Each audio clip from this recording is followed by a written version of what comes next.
When my childhood home went up in flames last Christmas, I lost everything I owned. But watching my mother laugh at my devastation while handing my inheritance to my golden child sister was the moment I truly lost my family. What they didn't know was that I had discovered something that would make their comfortable world crumble faster than my burning house. Sometimes karma needs a little help, and sometimes the quiet daughter they always underestimated becomes their worst nightmare. Hey, beautiful souls! Before we dive into this wild family revenge story, let me know where you're watching from in the comments below. If you're ready for a tale that'll have you questioning everything about family loyalty, smash that like button and hit subscribe, because this journey is about to get absolutely insane.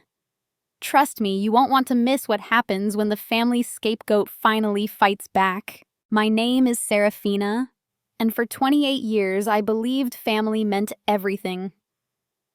Growing up in suburban Atlanta, I was the responsible daughter who helped mom with groceries, who remembered everyone's birthdays, who sent care packages when dad got sick. Meanwhile, my sister Vivian lived her charmed life in Manhattan, visiting twice a year and somehow still remaining the family princess. The fire started on December 23rd.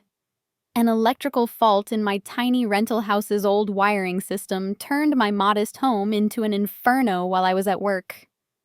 I lost my furniture, my clothes, my laptop with years of photography work, and most heartbreakingly, all the family photos I had carefully preserved and digitized for everyone. When I called mom that night sobbing and homeless, her first words weren't about my safety or offering help. Instead, she said, "Well, maybe this is God's way of telling you to get your life together, Sarah. You always were careless with money." I stood in the Red Cross shelter wearing donated clothes that smelled like mothballs, listening to my mother lecture me about responsibility while I had literally lost everything. But the real knife in my heart came 3 days later, when I drove to the family home for Christmas dinner. Vivian was there with her investment banker husband Marcus, showing off her new Cartier bracelet while discussing their upcoming European vacation. When I walked in wearing my donated jeans and a Salvation Army sweater, carrying my few remaining possessions in a garbage bag, the room fell silent. Then Mom started laughing. Not a nervous laugh or an uncomfortable chuckle, but genuine, hearty laughter. "Oh, honey," she wheezed. "You look like one of those homeless people we see downtown." "Marcus, doesn't she look pitiful?" Marcus shifted uncomfortably, but Vivian joined in. "Mom, that's terrible," she said between giggles. "But she really does look like she's been through a disaster." I had been through a disaster. I had lost everything, and my family was laughing at me. The humiliation burned worse than the smoke I had inhaled watching my house collapse. But then Dad cleared his throat and made an announcement that changed everything. "Girls, your mother and I have been discussing our estate planning," he said, his voice carrying that formal tone he used for important pronouncements. "We've decided to simplify things. Since Vivian has always been more financially responsible and Serafina seems to struggle with money management, we're leaving everything to Vivian when we pass." The words hit me like a physical blow. Everything. The house I had helped maintain for years. The family business Dad had built from nothing. The savings account I had contributed to during college. All of it going to my sister, who lived 3 states away and visited twice a year. "We know you'll take care of your sister if she needs help," Mom added, patting Vivian's hand. "You're so generous, sweetheart." I wanted to scream. I wanted to remind them of every sacrifice I had made, every time I had dropped everything to help them, every holiday I had spent cooking and cleaning while Vivian lounged on the couch. Instead, I excused myself to use the bathroom and tried to process what had just happened. That's when I found the manila folder. It was sitting on Dad's desk in the home office labeled Estate Planning, Confidential, in his careful handwriting. Inside, I discovered documents that made my blood run cold.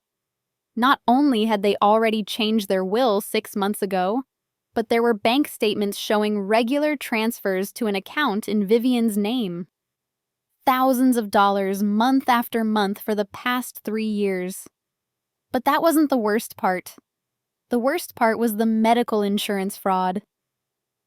Dad had been claiming me as a dependent on his premium business insurance policy for years, even after I moved out and got my own coverage. He was double billing insurance companies for my medical expenses and pocketing the difference. My name was being used to commit federal fraud, and I had no idea. The folder also contained correspondence with a private investigator they had hired to dig up dirt on me, looking for reasons to justify cutting me out of the will. Photos of me leaving work late grocery shopping, going to the doctor. They had been building a case against me, documenting everything to paint me as unstable and irresponsible. There were text messages printed out between Mom and Vivian, discussing how to handle the Serafina problem, and joking about my inevitable breakdown. They had been planning this for years, slowly poisoning Dad against me while positioning Vivian as the responsible choice. But the final document in the folder was the most damning. It was a life insurance policy on me taken out by my parents 2 years ago without my knowledge or consent. They had forged my signature and listed themselves as beneficiaries. If something happened to me, they would collect $500,000. Sitting in my childhood bedroom that night, surrounded by participation trophies and faded posters, I realized my family hadn't just abandoned me. They had been systematically stealing from me and planning to profit from my death. The daughter they called irresponsible had just discovered that her loving family were criminals who saw her as nothing more than a financial opportunity. They had laughed at my house burning down while secretly hoping I might burn with it. That night, I made a decision that would change all our lives forever. I carefully photographed every document in that folder, uploaded them to a secure cloud account, and began planning my revenge. If they wanted to play financial games with my life, I would show them what someone with nothing left to lose could accomplish. They had underestimated their scapegoat daughter for the last time. The next morning, I hugged them goodbye and thanked them for a lovely Christmas, my voice steady despite the rage burning in my chest. As I drove away from their house, I was already formulating a plan that would expose everything they had done and ensure they faced the consequences they deserved. They thought they had won by taking everything from me. They had no idea they had just created their own destruction. The first step in my plan was becoming invisible. For 3 months after Christmas, I played the role of the defeated daughter perfectly. I took a job at a local coffee shop, moved into a studio apartment across town, and stopped initiating contact with my family. When Mom called to complain about my attitude, I apologized meekly and promised to do better. Meanwhile, I was building my case methodically. I started with the insurance fraud. Using my background in photography and digital design, I created a detailed timeline of Dad's fraudulent claims. Every doctor's visit he had submitted under my name while I had my own insurance. Every procedure he had, double billed, every payment he had received illegally. The federal insurance database was surprisingly easy to navigate once you knew what to look for. The forged life insurance policy was next. I contacted the insurance company posing as a concerned policyholder wanting to verify my coverage. When they confirmed a policy I had never signed up for, I requested copies of all documentation. The signature analysis would be devastating in court. My real signature looked nothing like the careful forgery they had submitted. But I needed more than documents. I needed witnesses and recorded confessions. That's when I remembered Mom's weekly book club.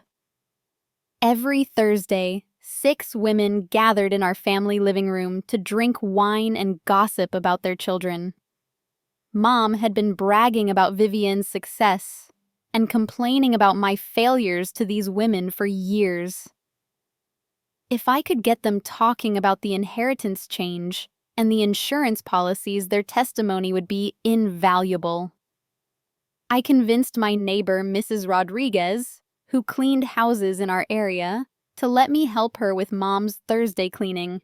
While she vacuumed upstairs, I planted tiny recording devices behind picture frames and under lamp bases. High-quality equipment I had purchased with the settlement money from my house fire. The first recording session was a gold mine. I just don't understand how Serafina turned out so irresponsible, Mom told her friends over Chardonnay. Richard and I have tried everything, but she just can't manage money. Thank goodness we changed the will before she could waste her inheritance, too. What about that insurance policy? Asked Mrs. Patterson, Mom's closest friend. Doesn't she know about it? Mom laughed that same cruel laugh from Christmas morning. Of course not. We had to protect our investment somehow. If something happens to her, at least we won't have wasted all the money we've spent raising her. But isn't that fraud if she doesn't know? Mrs. Patterson pressed. It's not fraud if you're protecting family assets, Mom replied smoothly. Richard handles all the paperwork anyway. Serafina signed so many documents over the years, she probably doesn't remember half of them. The recording captured everything. Mom admitting to the unauthorized life insurance policy, discussing the will change as punishment for my supposed financial irresponsibility, and casually dismissing the legal implications of their actions. But I wanted more than just Mom's confession. I wanted Dad and Vivian on record, too. The opportunity came in April when Vivian visited for Dad's birthday. I showed up uninvited with a store-bought cake and a hidden recording app running on my phone. The family was annoyed by my presence, but they tolerated it for appearances. During dinner, I carefully steered the conversation toward family finances. I've been thinking about getting life insurance, I mentioned casually. Do you think I need much coverage? Dad and Vivian exchanged glances. You don't need to worry about that stuff, Dad said quickly. You probably couldn't afford good coverage anyway. But what if something happened to me? I pressed. Would you guys be okay financially? Vivian snorted. Sarah, we're not depending on you for anything. Trust me, we have everything figured out. What does that mean? I asked, injecting just enough confusion into my voice. That's when Dad made his fatal mistake. Perhaps emboldened by wine or simply tired of pretending, he looked directly at me and said, Let's just say we've taken steps to ensure that your poor life choices won't impact the family's financial security. Some things are better left to the responsible adults to handle. Like what? I pushed. Like making sure the family assets go where they belong, Vivian added. And making sure everyone's properly insured through Dad's business connections. You know how good he is with paperwork. Mom jumped in then. What your father means is that we've organized our affairs to protect everyone. You don't need to worry about understanding all the details. Perfect. All 3 of them on a single recording discussing their secret financial arrangements involving me without my knowledge. Dad admitting to using his business connections for insurance fraud, Vivian. Acknowledging that family assets were being redirected based on their judgment of my worthiness, and Mom confirming they had deliberately kept me uninformed about legal documents affecting me. That night, I went home and compiled everything. 6 months of evidence hours of recorded confessions, documented fraud spanning 3 years, and a forged legal document worth $500,000. But before I could move forward with exposing them, I needed to protect myself legally. I couldn't just dump this information and hope for the best. I needed professional allies who could guide me through the legal maze and ensure my family faced real consequences. I spent 2 weeks researching attorneys who specialized in family fraud and insurance crimes. I needed someone who would take my case seriously and had experience dealing with complex family financial abuse. That's how I found Jennifer Walsh, a former prosecutor turned private attorney who had built her career on exposing white-collar family crimes. Her consultation fee was more than I made in a month at the coffee shop, but when I played her just 5 minutes of my recorded evidence, she agreed to take my case on a contingency basis. "Serafina," she said, leaning back in her leather chair, "this is one of the most clear-cut cases of family financial abuse I've seen in 20 years of practice. Your parents have committed multiple federal felonies, and your sister is complicit in fraud conspiracy. We can not only get you justice, but we can ensure they face serious criminal charges." Jennifer explained that the insurance fraud alone carried a potential prison sentence of 5 to 10 years. The unauthorized life insurance policy with forged signatures was identity theft and fraud. The systematic financial manipulation and theft through the business insurance policy was embezzlement. Combined with the recorded confessions, we had enough evidence to destroy their comfortable lives completely. But, Jennifer warned, once we file these charges, there's no going back. Your family will face federal investigation, potential prison time, and complete financial ruin. Are you prepared for that level of nuclear option? I thought about Christmas morning, about their laughter when I had lost everything, about the years of manipulation and theft they had hidden behind fake love and family obligation. "Jennifer," I said, my voice steady and cold, "they burned my bridges when they burned my life down. Now it's time for them to face the fire they created." That afternoon, we filed formal complaints with the FBI, the State Insurance Commission, and the local district attorney's office. The investigation would begin within days, and soon my family would discover that their scapegoat daughter had become their worst nightmare. The war was officially declared, and this time I held all the weapons. The wheels of justice moved faster than I expected. Within 2 weeks of filing the complaints, FBI Special Agent Patricia Coleman contacted me for a formal interview. She was a sharp-eyed woman in her 40s who specialized in financial crimes, and she treated my case with the seriousness it deserved. "The evidence you've provided is extraordinary," Agent Coleman told me during our 3-hour interview. "Most family fraud cases rely on circumstantial evidence and victim testimony. You've given us recorded confessions, documented financial crimes, and clear proof of conspiracy. This is a prosecutor's dream case." She explained that the FBI would be conducting a full investigation into Dad's business practices, examining years of insurance claims and financial records. They had already obtained warrants to freeze certain accounts and would be interviewing my family members within the month. "I need you to understand something, Serafina," Agent Coleman said seriously. "Once this investigation becomes public, your family will know you're the source.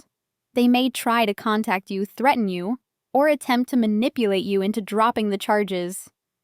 You need to be prepared for their retaliation." That's when I realized I needed more than just legal allies. I needed emotional support and practical protection from people who understood family betrayal. My first unexpected ally came from the coffee shop where I worked. Sarah Martinez was a regular customer, a social worker who came in every morning for her vanilla latte before heading to the courthouse. She had noticed my somber mood over the past few months and eventually asked if I was okay. When I carefully explained my situation, leaving out the criminal details, but mentioning the family financial abuse, Sarah's reaction surprised me. "Honey," she said, gripping her coffee cup tightly, "I work with family abuse cases every day. What you're describing is textbook financial and emotional abuse. The fact that they're your blood relatives doesn't make it any less serious." Sarah became my informal counselor, helping me recognize the patterns of manipulation and gaslighting I had endured for years.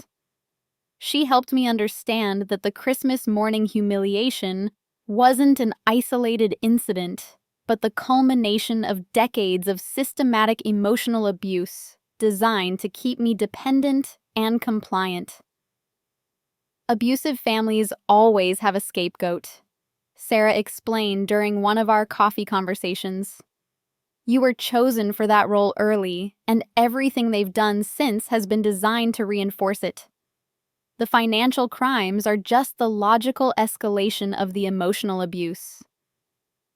Through Sarah, I met Marcus Thompson, a therapist who specialized in family trauma and abuse recovery. Marcus helped me prepare psychologically for the storm that was coming.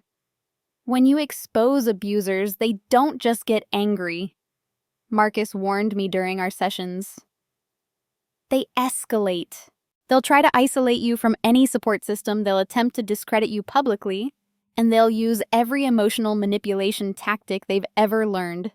You need to be ready for them to get much worse before they face consequences. Marcus was right.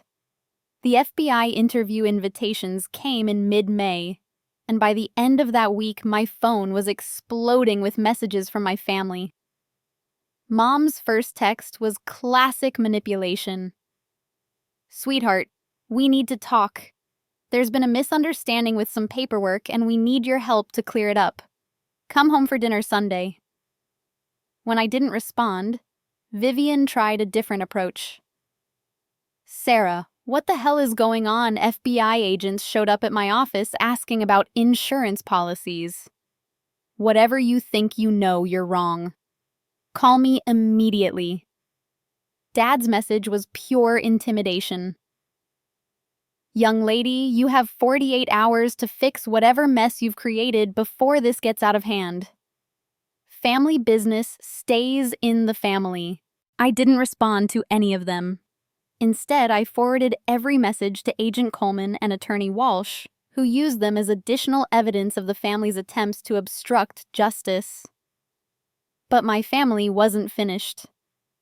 When direct contact failed, they started reaching out to my extended network. They called my former coworkers, claiming I was having a mental breakdown and asking them to check on me.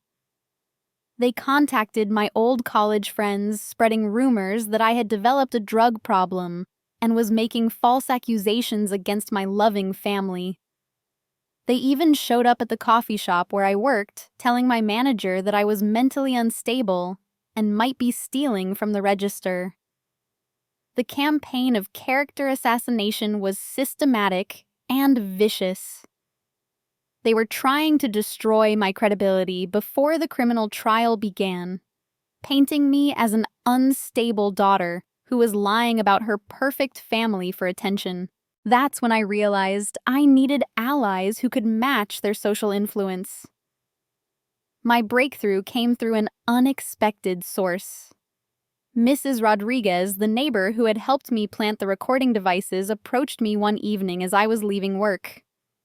"Mija," she said quietly, "I need to tell you something about your family." Mrs. Rodriguez revealed that she had been cleaning houses in our neighborhood for 15 years, and my family wasn't the only one with dark secrets. She had seen documents in other homes, overheard phone conversations, and witnessed behaviors that suggested a pattern of financial manipulation among several wealthy families in the area. Your father, he's not working alone, she explained. There's a whole group of them sharing information about insurance loopholes and tax avoidance schemes. Your family is part of something bigger. This revelation was huge. If Dad was part of a larger financial fraud network, the FBI investigation could expand far beyond my family's crimes. Mrs. Rodriguez introduced me to Elena Vasquez, an investigative journalist who had been quietly researching white-collar crime in our affluent suburb for years. Elena had been looking for a way into the story, and my case provided the perfect entry point. Serafina, Elena said when we met, your family's crimes are probably just the tip of the iceberg. If we can prove they're part of a larger conspiracy, every person they've been working with will face federal charges. You're not just getting revenge on your family, you're potentially exposing an entire criminal network. Elena began conducting her own parallel investigation, reaching out to other domestic workers, former employees of Dad's business, and neighbors who might have witnessed suspicious activities. Her research uncovered a sophisticated network of insurance fraud, tax evasion, and financial manipulation that had been operating for years. But the most shocking discovery came when Elena interviewed former employees of Dad's accounting firm. Rebecca Kim, who had worked as Dad's assistant for 3 years before being suddenly fired, revealed that Dad had been systematically stealing from his business clients. He would create fake insurance claims under their names, collect the payouts, and hide the money in offshore accounts. When clients questioned unexpected insurance activity, Dad would blame clerical errors and computer glitches. I tried to report it, Rebecca told Elena, but Richard threatened to destroy my career and make sure I never worked in accounting again. He had powerful friends and clients who would back him up. I kept copies of everything, though, just in case. Rebecca still had boxes of evidence documenting Dad's crimes against dozens of victims, financial records, forged documents, email communications, planning fraudulent schemes, and lists of offshore account numbers where stolen money was hidden. The scope of Dad's criminal enterprise was staggering. He hadn't just stolen from insurance companies and his own family. He had been systematically defrauding his business clients for years, stealing hundreds of thousands of dollars and destroying lives while maintaining his reputation as a respected financial advisor. Elena's article exposing the fraud network was scheduled to publish in 3 weeks, just as the FBI investigation was expanding to include Dad's business associates and clients. The story would destroy not just my family's reputation, but the entire social and financial network they had built their lives around. As June approached, I had assembled a formidable team of allies, FBI agent Coleman leading the criminal investigation, attorney Walsh handling my legal interests, social worker Sarah providing emotional support, therapist Marcus helping me cope with family retaliation, journalist Elena exposing the broader conspiracy, and former employee Rebecca providing crucial insider evidence. My family had spent months trying to isolate and discredit me, but instead they had motivated me to build a support network more powerful than anything they could muster. The quiet scapegoat daughter they had always underestimated was about to bring down not just their comfortable lives, but an entire criminal empire they had helped create. The final phase of my revenge was about to begin, and this time I wasn't fighting alone. The betrayal came from the person I least expected. 2 weeks before Elena's article was set to publish, I received an urgent call from attorney Walsh. Her voice was tight with barely controlled anger when I answered. Serafina, we need to meet immediately. Something has happened that changes everything. When I arrived at her office that evening, Jennifer's usual composed demeanor was shattered. She looked like she hadn't slept in days, and there were legal documents scattered across her desk in obvious distress. Rebecca Kim has recanted her testimony, Jennifer said without preamble. All of it. She claims she made everything up because she was angry about being fired. She's withdrawn all her evidence and is now saying your father is completely innocent. The words hit me like a physical blow. Rebecca had been our strongest witness, the insider who could corroborate the systematic fraud from within Dad's business. Without her testimony, we lost crucial evidence of the broader criminal network. That's impossible, I stammered. I heard her interview with Elena. She had boxes of documents, detailed records, specific dates and amounts. You can't fake that level of detail. Jennifer's expression grew even grimmer. It gets worse. Rebecca has hired Martin Blackwood to represent her. My blood ran cold. Martin Blackwood was the most expensive criminal defense attorney in the state, famous for representing corrupt politicians and white-collar criminals. His retainer fee alone was more than most people made in a year. There was no way Rebecca could afford him on her own. Someone paid for her attorney. I said, the pieces clicking together. Someone with serious money and connections. That's what I suspect, Jennifer confirmed. But here's the real problem. Rebecca isn't just recanting her testimony. She's claiming that you and Elena approached her with a plan to frame your father using fabricated evidence. She's saying you offered her money to lie about the business fraud. The room spun around me. They weren't just silencing Rebecca, they were turning her into a weapon against me. If Rebecca testified that I had suborned perjury and fabricated evidence, it would destroy my credibility and potentially result in criminal charges against me. Someone got to her, I said, my voice hollow. They threatened her, or paid her, or both. Probably, Jennifer agreed, but proving that will be nearly impossible. Blackwood is too smart to leave evidence of witness tampering. And Rebecca's new story is detailed and convincing. She's claiming you showed her how to forge documents and coached her on what to say. The genius of it was terrifying. By flipping Rebecca, my family had neutralized our strongest evidence while simultaneously creating reasonable doubt about all our other proof. If Rebecca could claim the business fraud was fabricated, how could a jury trust the insurance fraud evidence? But the betrayal wasn't finished. That night, Elena called with news that made everything even worse. "Sarah, I'm so sorry," Elena said, her voice breaking. "The newspaper is killing the story. The editor says we don't have sufficient corroboration anymore, and the legal department is worried about libel suits." "But what about all your other sources?" I asked desperately. "Mrs. Rodriguez, the other employees, the financial records.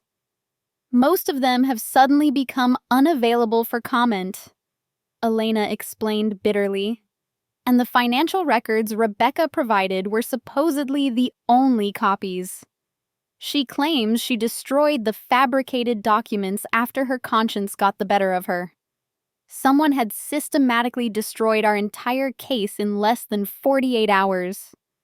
They had flipped our star witness, silenced our supporting sources, and killed the news story that would have exposed the broader conspiracy. The scope and speed of the operation suggested resources far beyond what my family alone could muster. Dad's criminal network had revealed itself by fighting back, proving that we had been right about everything, but they had done it in a way that made it impossible to prove in court. Agent Coleman confirmed my worst fears when she called the next morning. "The FBI investigation is being scaled back," she said, her frustration evident. "Without Rebecca's testimony and the business records, we can't prove the broader conspiracy. We're proceeding with the charges related to your specific case, but the larger network is going to walk away." "What about the recorded confessions?" I asked. "The forged life insurance documents?" "Those are still solid," Agent Coleman assured me. Your family will face charges for the crimes against you specifically. But without evidence of the broader pattern, they'll likely get plea deals and minimal sentences. Everything was falling apart. Months of careful planning and evidence gathering were crumbling because someone with serious power and resources had decided to protect my family's criminal network. That evening, Sarah called with the final piece of devastating news. "Sarah, honey, I need to tell you something," Sarah said gently. "I've been reassigned to a different district, effective immediately." Reassigned why?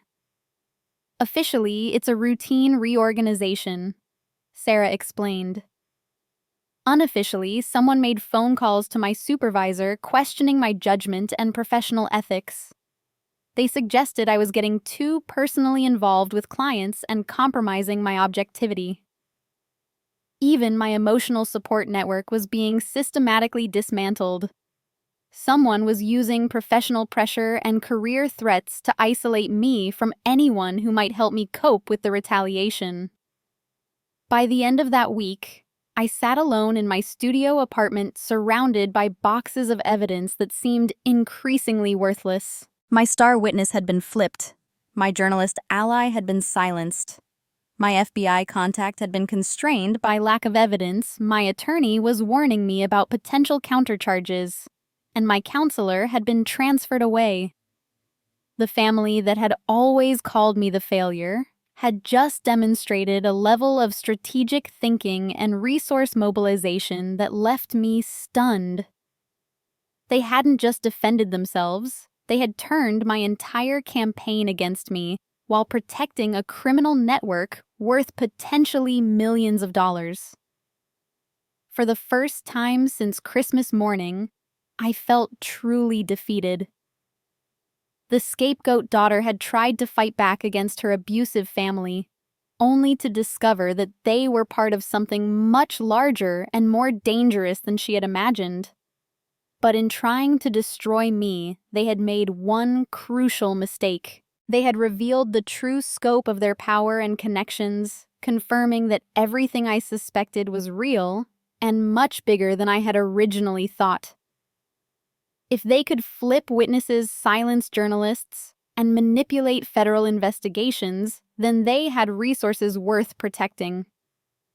Which meant there were bigger secrets to uncover, more evidence to find, and more powerful people who might be vulnerable to exposure.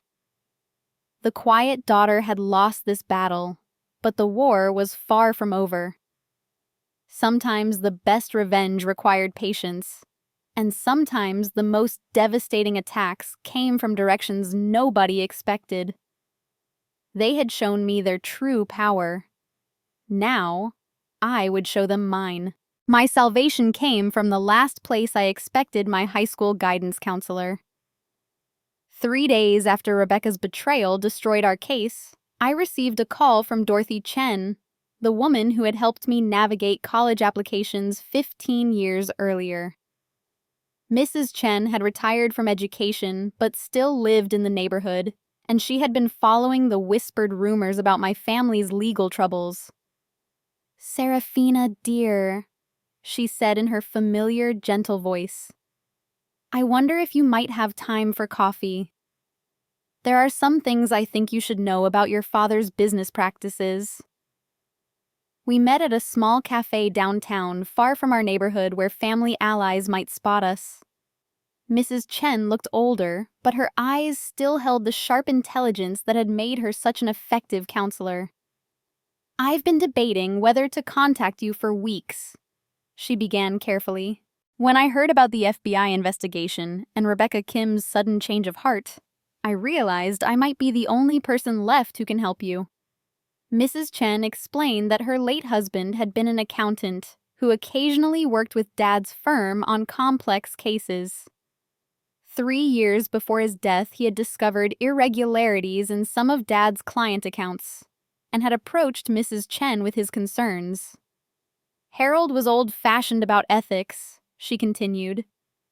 "He couldn't prove anything definitively, but he was convinced Richard was stealing from clients.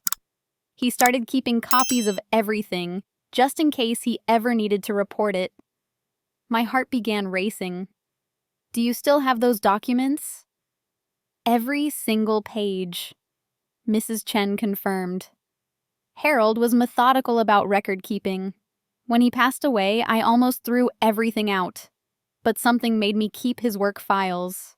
I think he would have wanted the truth to come out eventually. The documents Mrs. Chen showed me were devastating. Her husband had meticulously tracked discrepancies in client accounts, documented suspicious insurance claims, and even photographed original documents before they were altered. Unlike Rebecca's evidence, these records came from an outside source with no axe to grind. But Mrs. Chen's real bombshell came when she handed me a thick folder marked "Personal Notes, Confidential." "Harold suspected your father was being protected by someone powerful," she said. "He did some investigating on his own time and discovered connections you might find interesting." Inside the folder were Harold's handwritten notes tracking Dad's business relationships. The criminal network was even larger than we had suspected, involving not just wealthy neighbors, but also local politicians, bank executives, and even members of the district attorney's office. The corruption explained everything. Why Rebecca had been flipped so quickly. Why the FBI investigation was being limited. Why Elena's story had been killed. Dad's criminal network included people with the power to manipulate law enforcement and media coverage. But Harold's most explosive discovery was a series of photographs taken at what appeared to be social gatherings. Images of Dad shaking hands with Judge Patricia Morrison, who would likely preside over any criminal trial. Photos of him playing golf with District Attorney Robert Hayes, whose office was supposedly prosecuting the case. Pictures of him at fundraising dinners with FBI Regional Director Thomas Walsh, who ultimately controlled Agent Coleman's investigation. The corruption wasn't just about money. It was about power influence and a network of mutually beneficial relationships that protected criminal activity at the highest levels. "Harold always said your father was just a middle manager in somebody else's operation," Mrs. Chen explained.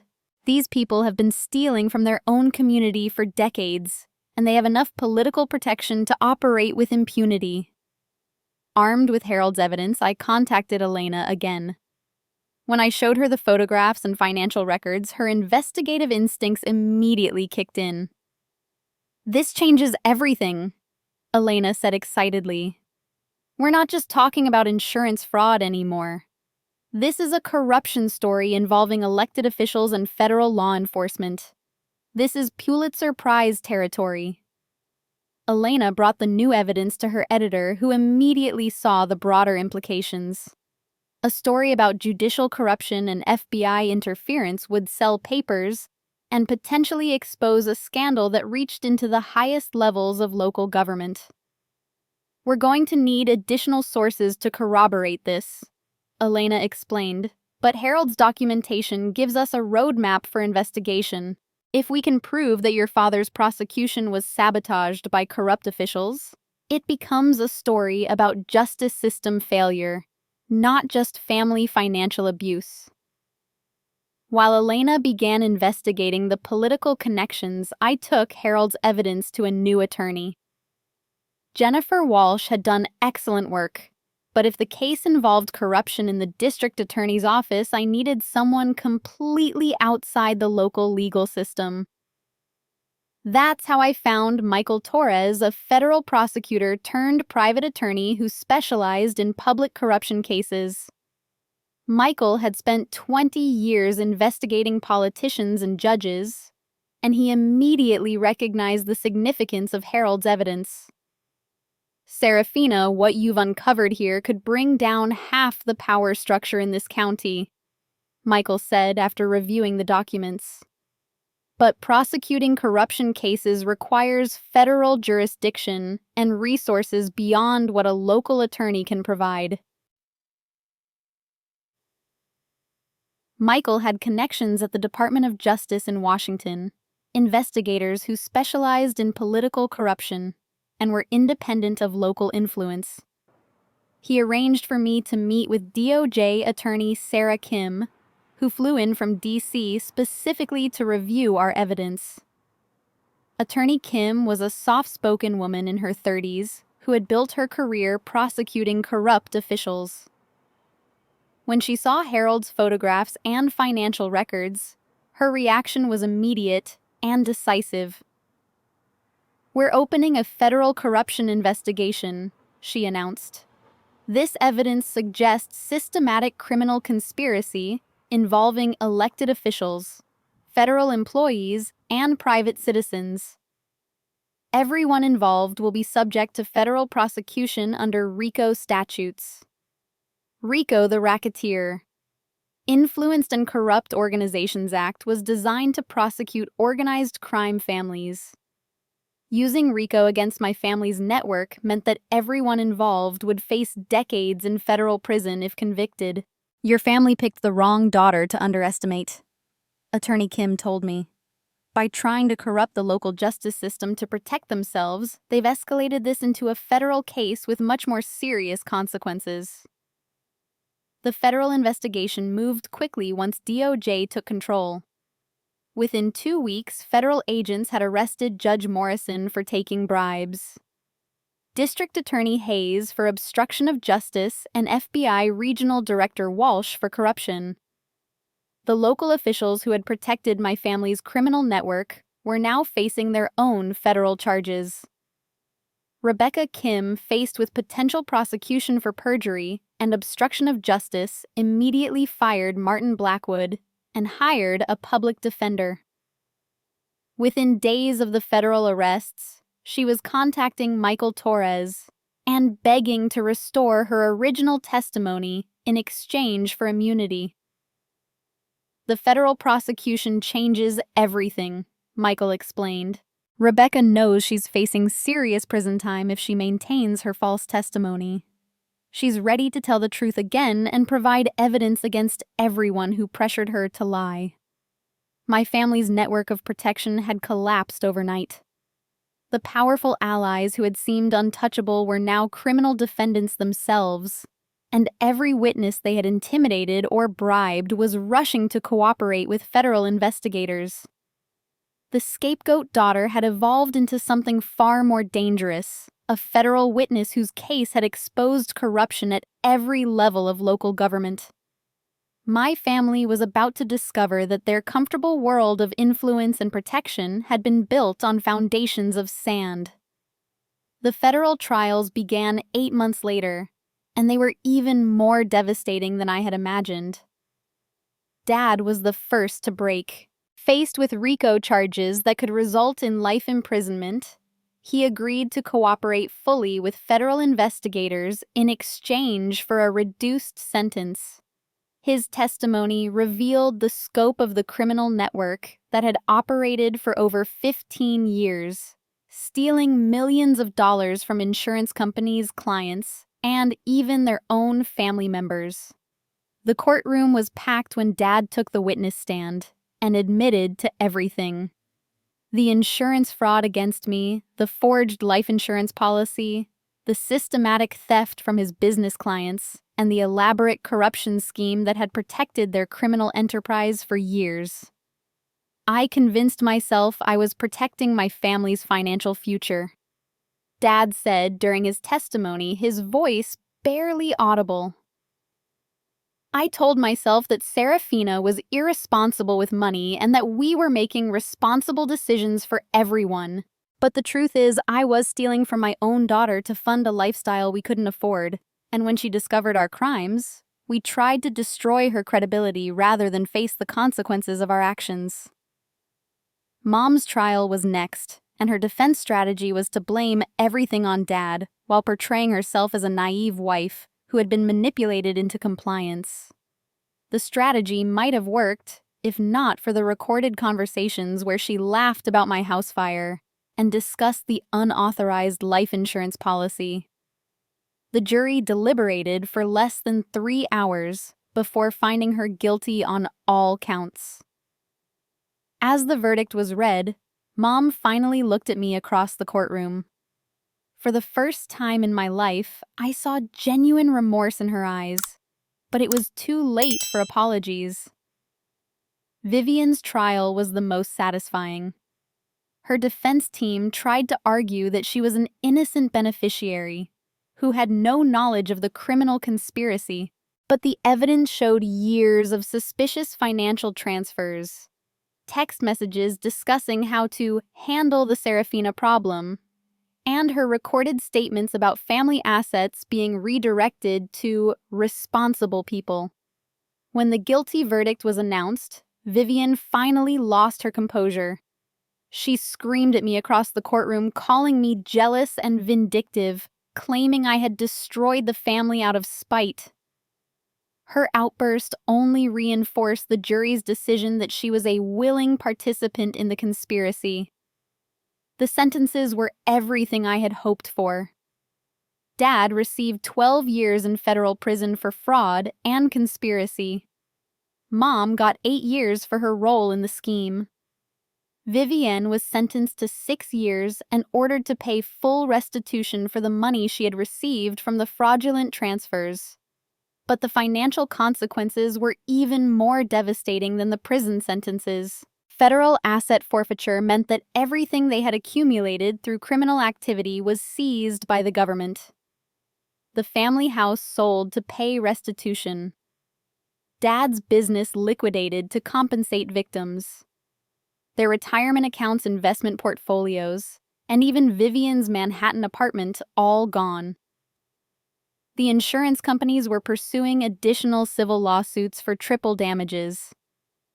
The business clients Dad had defrauded were filing their own legal actions. By the time all the litigation concluded, my family would be financially destroyed for the rest of their lives. Standing outside the courthouse after the final sentencing, I felt a profound sense of closure.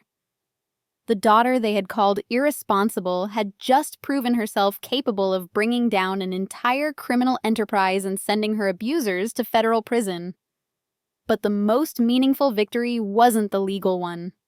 It was the family I had built for myself during the process. Mrs.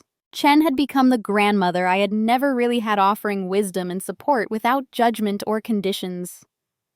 Elena had evolved from journalist to genuine friend, someone who understood the courage required to speak truth to power.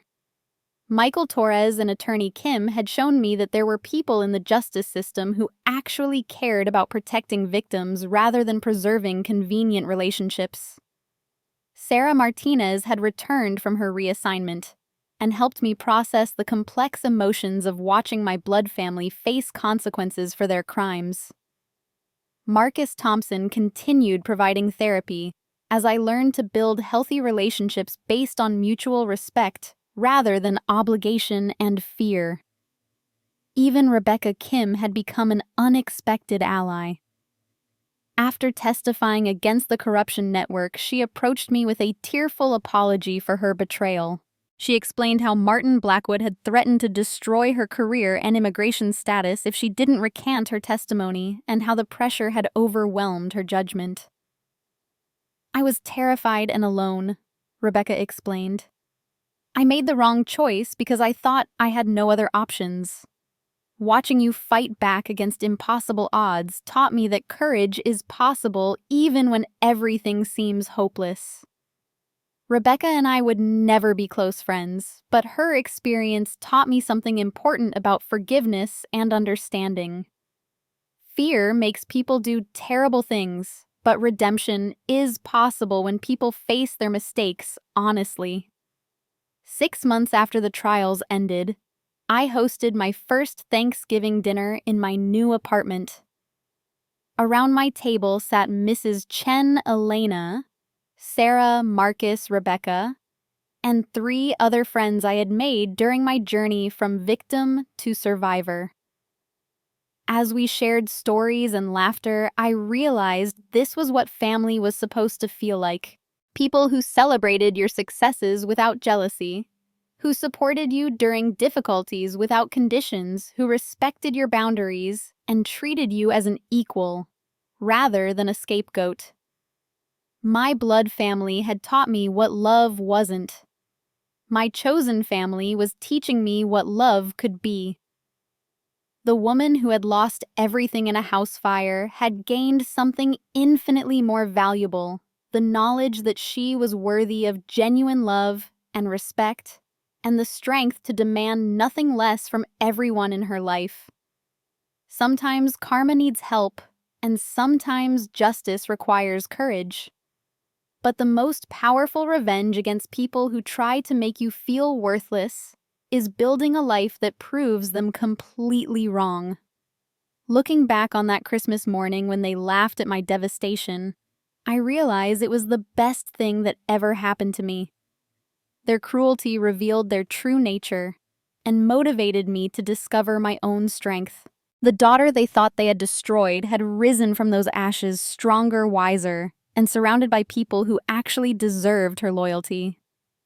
My family wanted to teach me a lesson about knowing my place. Instead, they learned that some people refuse to stay in the boxes others build for them.